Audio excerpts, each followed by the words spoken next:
54th Massachusetts Regiment was the first regiment of Northern blacks that was to become part of the war. They were commanded by Robert Gould Shaw from an important abolitionist family in Boston. The Massachusetts 54th Regiment had grown to 600 by the time they carried out this terribly important charge on Fort Wagner in South Carolina in 1863. Fort Wagner was set up by the Confederates at the approach to Charleston. It was on an outer island right off Charleston, and they were well dug in. Their earthworks were very strong. There had been attempts to remove them from this fort, and the attempts had failed. The Confederates laid down an unbelievably strong cannon and small arms fire. Robert Gould Shaw was killed in this charge, as were many of his men. But they continued.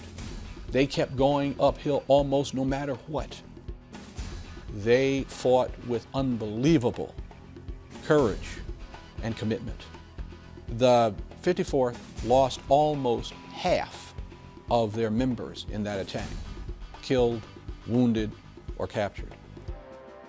It was in that attack that William Carney was awarded the Congressional Medal of Honor, the first black man ever to receive the Congressional Medal of Honor. The flag bearer was killed, and Carney rushed forward and grabbed the flag and held it aloft and held it for the entire battle. Afterwards, he said to his men, "Boys, the old flag never touched ground." And he became an inspiration for the 54th, for African American troops throughout the nation, and for the nation as a whole. The 54th did not take the fort, and ultimately, within a few months, the fort fell.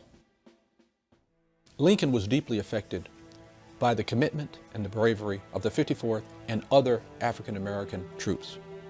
These people were willing to sacrifice their lives for a nation that they were not citizens of. When the word got out about how valiantly these African Americans had performed, white people in the North began to think that, well, maybe we were wrong.